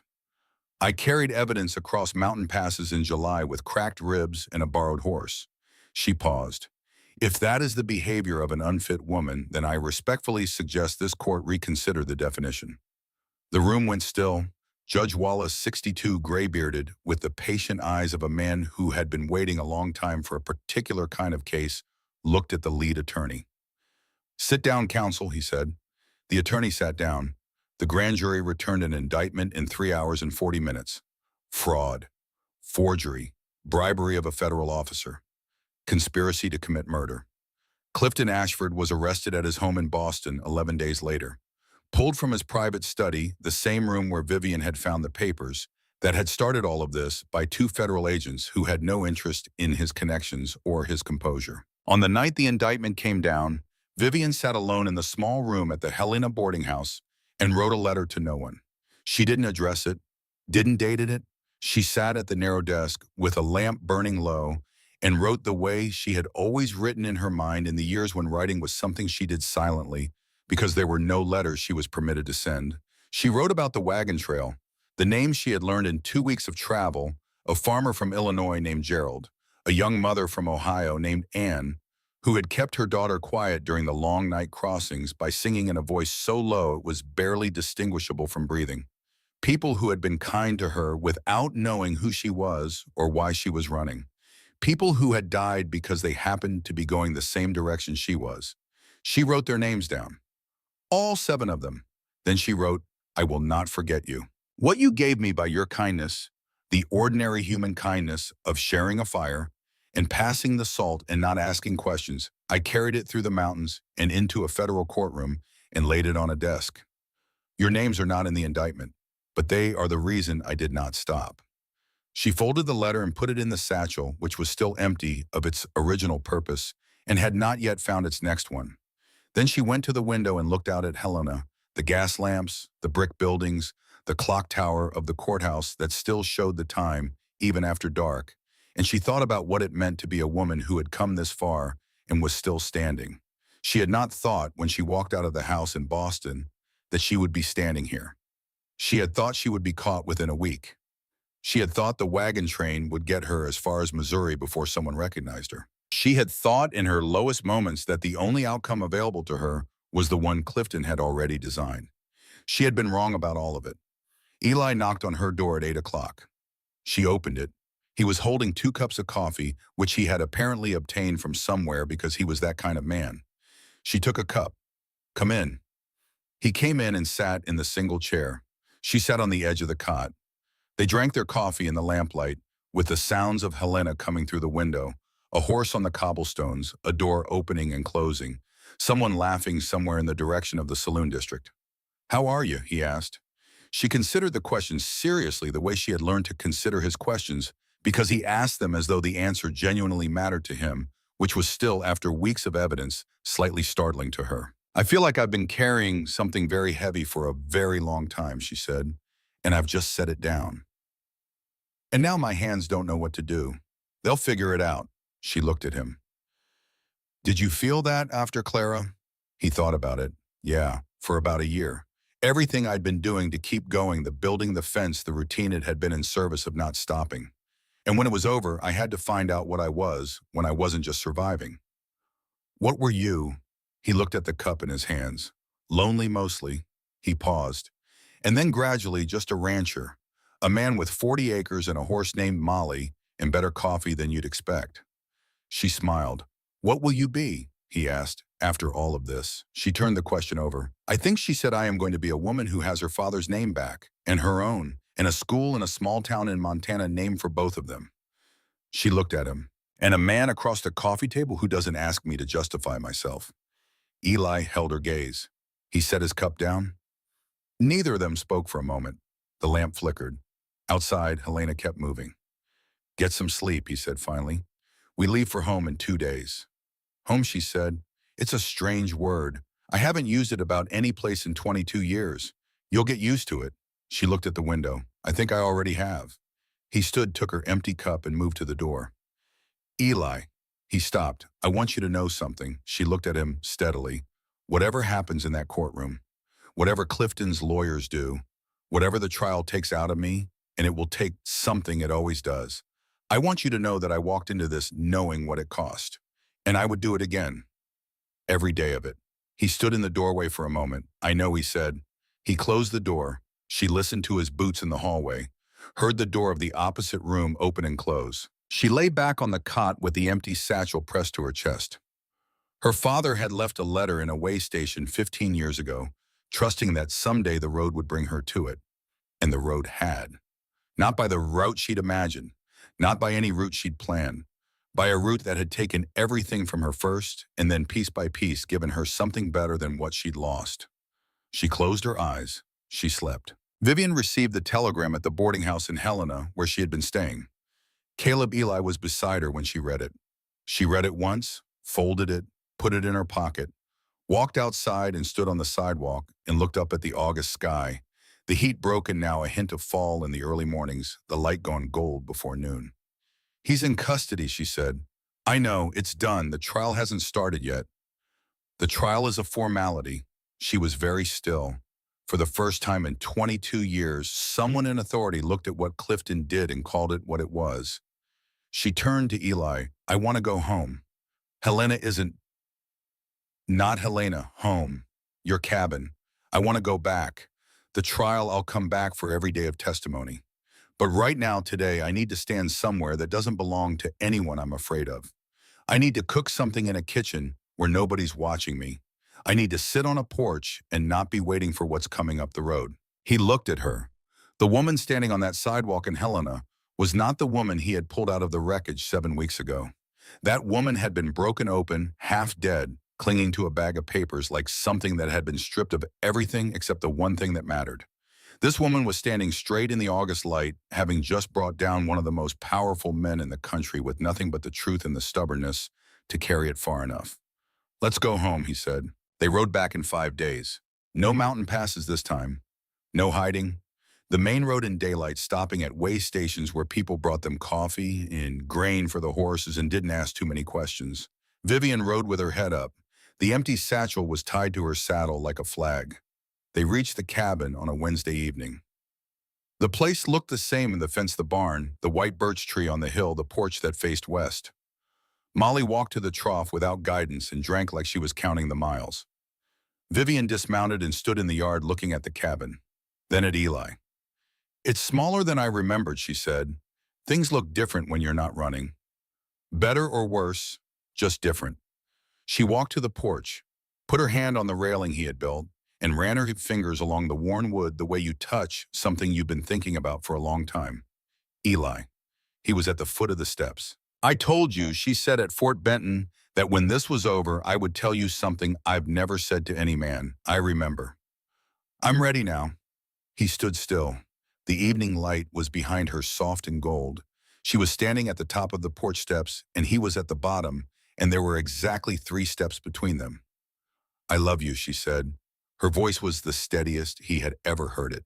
Not because you saved me, not because you were kind when you didn't have to be, not because you stood between me and a man with a court order. She paused. I love you because you looked at me when I had nothing, no name, no money, no proof I was anything more than a broken woman in the dirt, and you decided I was enough. Exactly as I was, without asking me to be less. His throat closed. Nobody has ever done that, she said. Not once in 44 years. Not my father who loved me but couldn't protect me. Not Clifton who owned me but never saw me. Not a single person. She came down 1 step. I'm going to testify. I'm going to see him convicted. I'm going to take back everything he stole from my family. And when it's done, I'm going to come back here and build a life with you. Not because I need saving, because I choose you the way Clara chose you, freely, with my eyes open and my hands unclenched. He looked up at her. His eyes were wet. He didn't bother to hide it. I ain't a rich man. I had a rich man. He nearly killed me. I ain't educated. You are the wisest person I have ever met. Education is books. Wisdom is what you do with living. I'm a widower with 40 acres and a fence that needs fixing every spring. Then we'll fix it together. He climbed the steps. He stood in front of her, close enough to see the lines around her eyes, the silver at her temples, the faint mark on her jaw that had healed to nothing. I love Clara with everything I had, he said, and when she died, I thought that was the whole of it. That a man gets one chance at something real, and I'd had mine and the rest was just filling time. He paused.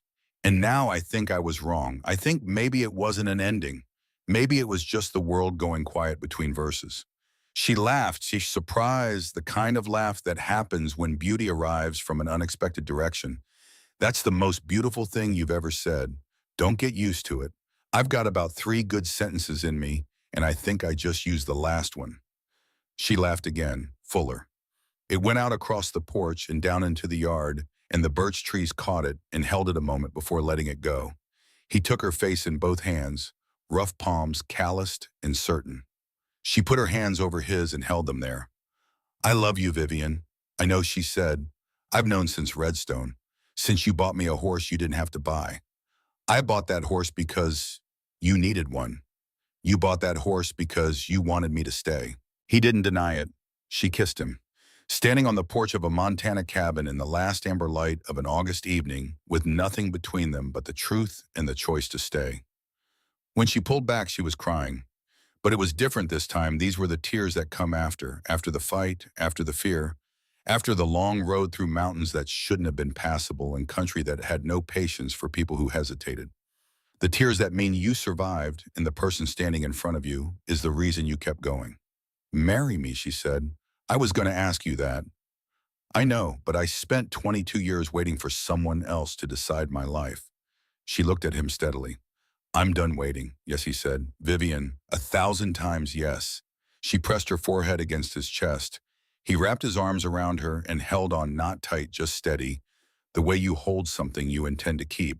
They married the following Sunday, under the white birch tree on the hill, not because it was practical or because anyone expected it, but because that was the tree Eli had built the cabin to be near, the tree he had sat under through 3 summers of solitude, the tree that had been growing through everything and would keep growing through everything after. Vivian wore a dress she had sewn from fabric Nell Pruitt, sent from Redstone blue cotton with white thread at the collar and cuffs. Eli wore a clean shirt and Clara's ring on a chain around his neck, because some things you carry forward not to hold on, but to honor. There was no preacher, no guests, just 2 people standing in the shade of something older than their grief. He took her hands. I don't have fine words. I don't want fine words. Tell me what you have. He looked at her. I'm going to be here every morning and every night, when it's easy and when it isn't. I'm going to build you that extra room you'll need when we have more books than shelves. I'm going to fix that fence every spring. And every time you forget who you are, And you will sometimes, because that's the nature of having been told otherwise for 22 years, I'm going to remind you. Because you are Margaret Vivian Ashford. You survived a man who tried to erase you. You carried the truth across 1,000 miles of open country. And you are the bravest person I have ever known. She squeezed his hands. Here's mine, she said. I'm going to love you without fear. I'm going to learn how to live in a place where nobody owns me. I'm going to burn the bread sometimes and try again. I'm going to find a piano, and I will find a piano and fill this cabin with sound. And every morning I'm going to wake up in this house and know all the way down to my bones that I chose this, that I chose you, and that it was the best decision I ever made. He kissed her, slow and certain. The way a man kisses when he's not in any rush because he knows this isn't the end of something. It's the beginning. Clifton Ashford was convicted the following spring on all charges. He was sentenced to 25 years in federal prison. Judge Harrington Wallace presided. The sentencing was recorded without drama in the federal court register for the territory of Montana. The estate was returned to Margaret Vivian Ashford. Every cent. She never moved back to Boston. She used the money to build a school in Redstone. She named it after her father, the Adrian Ashford School, and hired Nell Pruitt to chair the founding board because Nell had been keeping Redstone's accounts for 30 years and knew how to make a dollar go where it was supposed to go. She sent Walt Corrigan a new carving knife, a pound of good coffee, and a letter that said simply, "My father was right about you. Thank you for keeping his letter safe." It found the right hands. Roland Hatch was disbarred. Judge Harold Fenton was removed from the bench and indicted. Both were convicted. Both served time. Eli built the extra room, a wide south-facing addition with good windows and a shelf long enough for every book Vivian had carried in her mind through the years she'd been forbidden to keep them. He built a new porch and a bench under the birch tree where they sat most evenings watching the light change over the hills, saying nothing because nothing needed saying. On some evenings, Vivian played piano. They had found one in Helena, an old upright with 2 dead keys, which Eli had hauled back on a borrowed cart because she had said it as a joke, and he had taken her seriously, which she was learning was simply what he did. She played with both hands, open-heard her fingers, finding the keys without hesitation. The music went through the open windows and out across the grass and the fence line and the long evening sky of the Montana plain. On those nights, Eli would lean against the door frame and close his eyes and listen. And he would think about how strange it was, how improbable and specific and finally right that a man could lose everything and sit in the ashes for 3 years and then one morning ride out to check his east fence line and find a woman in the wreckage who would teach him that the world still had music in it, that it had always had music in it. He had just needed to ride far enough to hear it. Margaret Vivian Ashford Garnett lived the rest of her life on 40 acres in Montana with a man who never once asked her to be less than she was. And that was enough. That was more than enough. That was everything. Thank you for staying until the very end. If this story moved something in you, if it stayed with you, or made you think of someone you love, or reminded you that the truth is worth carrying, even when the road is long, I hope you'll share it. Leave a comment below and tell me where you're watching from. I want to know how far this story has traveled. And if you haven't subscribed yet, we'd love to have you with us. Until next time, take care of yourself.